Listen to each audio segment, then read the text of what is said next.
Hello. So, very exciting. There's a movie coming out pretty soon. I will verify the date and put it in the description because I'm not sure exactly. I think it comes out, it might be October. It's sometime in the next few months, I believe.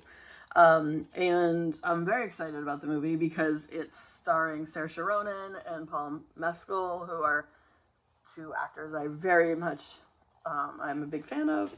And it's based on the book by Iain Reid. So this is faux. So I'm going to do a book review. And then maybe when the movie comes out, I can do a sort of movie retelling, reinterpretation kind of thing. So as you know, Iain Reid is pretty much up there with like my favorite writer. I'm Thinking of Ending Things is now my favorite book of all time. And then We Spread is one of the best books I read all year. And Faux is his third for me out of the three books he has. I mean, he has a memoir or nonfiction, but I haven't really read that. But out of his novels, Faux is my least favorite, and it's still awesome. But Faux is, whereas I'm Thinking of Ending Things and We Spread are more psychological horror, Faux is more science fiction. Which isn't really my sort of thing. So it was apparently a Goodreads Choice Award nominee, and this is the cover. So Faux is the story of a couple who lives on a farm, and the movie trailer actually does a pretty good job of like clarifying that this is in the future. It's not, I mean, it's kind of obvious as you read the book, but it's sort of vague enough that it could be any time, which I really like. One of the things I like about Iain Reid is that his writing is very ambiguous. So there's a sense of, is this happening now? Is it happening in the future? Is it happening in a different reality? And it works. It works for his storytelling and the type of stories he tells. So this is set in the future, which is made clear by the movie trailer, but it's not really super obvious otherwise, except there are a few things that happen. But it could really be set now-ish, maybe like a few years in the future, so I'm not sure how far in the future. But essentially it's about this couple that lives on a farm in a not-so-distant future, and someone from the government shows up one night and is basically like, you've been chosen to go to colonize space. And what happens is we find out pretty much right away, like in the first couple chapters, is that the chosen person is the man in this relationship, and his wife will not be going with him. And so the book is actually the story of he's longlisted for this mission. And he's like, I don't really want to go. And they're like, it's not a choice. And so the events of the story unfold as kind of they keep coming back and giving him updates on this mission that he may or may not go on. And it's a lot of him kind of deciding, do I even want to go on this mission? What if I don't? What do I do? And really the heart of the story, though, is about the relationship between this man and his wife. And what's really interesting is, you know, as these external events kind of unfold, it forces him to kind of look at how well does he know his wife? Like, what is their relationship? Is it, I don't want to say equal, but like essentially, you know, as he thinks about all the things he remembers about his relationship with his wife and the things he loves about her, he starts to think like, you know, how much do I even know about her really? And like, how much does she know about me? And like, there's certain elements of, you know, we've been together all this time and like, we fit into each other's lives, but then kind of start to think like, do we fit into each other's lives? And so really like the story, if it's about anything, it's really about, you know, long-term relationships, marriage, just how well do we know other people? Can we ever truly know another person? And, you know, as we change as people, the people that we kind of fill our lives with, do they change alongside us? If they don't, what does that mean for us? What does that mean for them? Is it a negative? Is it a positive? Is it sort of inevitable that we're going to change at different paces or in different ways. So I really loved this book. And I like that it makes you think.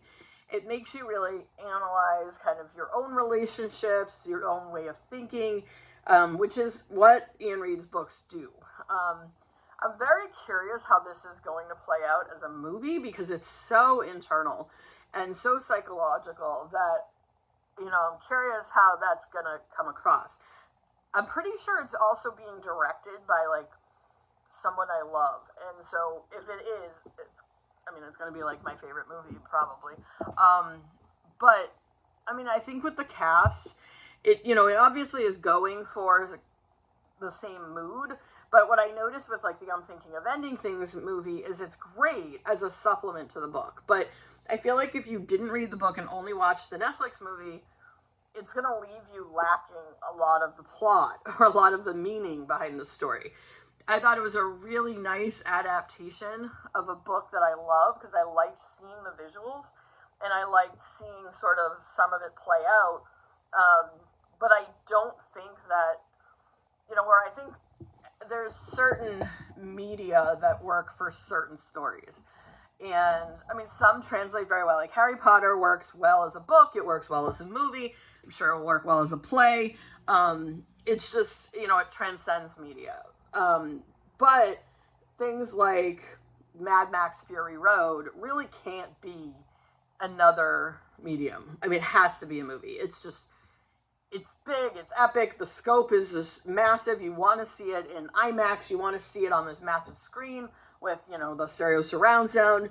But there's no plot. So, that wouldn't make much of a book.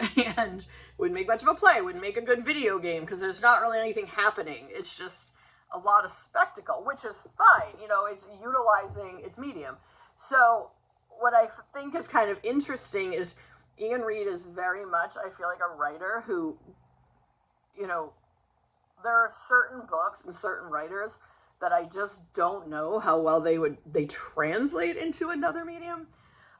Catcher in the Rye is an example. Obviously, Salinger did not want a movie made of Catcher in the Rye, and I think it would never work, because no matter how good it was, you'd always be missing something. And so, I'm Thinking of Ending Things was really good. Great actors. And I can never remember the actor's name, and I don't know why, because he's always just Landry from Friday Night Lights. So I still call him Landry, but that guy. And then Jessie Plemons. And then the girl is, I can never remember her name either. I think it's also Jessie, though. She's in, I think she's in that movie Beast. She's in that new movie. That's anyway. But I'll put that into the description, because I can never remember. But it's, it's real, and it was Charlie Kaufman directed it. So it's a great movie. I thought it did a really good job. I just felt like if I hadn't read the book, it was missing something. So I'm really curious how this is going to unfold. I do think Foe has a more, I don't want to say accessible. It's definitely still not necessarily super accessible. If you've read Iain Reid's books, I think you either love them or, they're not for you. He's not a very, I would say, he's not a commercial writer. He's definitely got his style. It's very unique. I guess it can't be very unique. It's unique. And I think, if it works for you, great. And if it doesn't, it's, I'm not sure any of his books will work. If one of them didn't work, they're probably not going to work for you. But I think this is his most, plot-driven of his 3 books.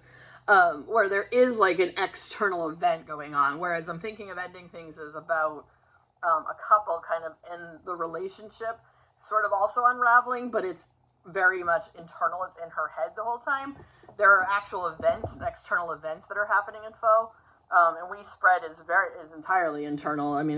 There is a woman in a nursing home, but basically it's all her thoughts. He's very I guess cerebral, I guess is the word for his writing. So it's super internal, a lot of internal monologue. So Foe is the same way. So again, how that's going to translate, I don't know, but it does have the most standard plot of these 3 books. So I think it will be probably the most like accessible, and I'm very curious how it will do. I think it will definitely hit like the sort of indie film, sort of more artsy audience pretty well. Because, I mean, again, the actors are great, and I'm pretty sure it's being directed. It might even be, I don't think it's David Lowery, because if it was David Lowery, who I just love, like, I think I'm just gonna, like, die when this movie comes out. Because, like, 2 of my favorite actors with one of my favorite directors based on one of my favorite writers, like, I think I'll lose my mind. So, if it is David Lowery, we're in for a treat. I'm not sure a super accessible treat, but because he did Ghost Story, the one with Casey Affleck, and he did Green Knight, both of which are amazing. I think he also did like Pete's Dragon though, so that was probably accessible. I haven't seen that one. Anyway, so this is kind of rambly, but I just wanted to like bring this. You know, it's been out for a while, so I did want to. I don't know how long this book's been out. Look, 2018. So yeah, it's been 5 years since this book came out. I just read it this year. I finally got to it. I bought it right away as soon as I finished. I'm thinking of ending things and just haven't had a chance to read it. But I really loved it. Again, it's hard to really review Iain Reid's books because they're just so unique and just thought-provoking. But if you haven't heard of it, definitely a good time to check the book out. I mean, his books read really fast. Like this is, it's only, you know, it's like 200 and something pages. I can actually tell you exactly how many pages it is. Oh, this has a reader guide, so it's even less. Yeah, it's 260. But there's a lot of this where there's like entirely blank pages. So, you know, and like I said, it's a lot of internal monologue, and then the dialogue that there is very quick and fast paced. So it's a pretty breezy read in terms of length. And I mean, you will be thinking about a lot of things, but it's not, you know, it's so much of an internal monologue that it's, you may stop to think, but you're not going to be like stopping because there's like a lot of world building or a lot of, you know, complicated things happening. It's pretty straightforward in terms of the writing style. So it's a fairly quick read. I highly recommend reading it before the movie because, like I said, if it's anything like I'm thinking of ending things, the movie might be really great, but it's probably going to be missing some of the thoughts that go into the story. So it's probably a good supplement, but definitely worth reading the book first. So I think that comes out pretty soon. I don't think it's out yet, but so it comes out pretty soon, and I highly recommend reading the book first. And when, like I said, when the movie comes out, I'll probably do something about that. All right. Bye.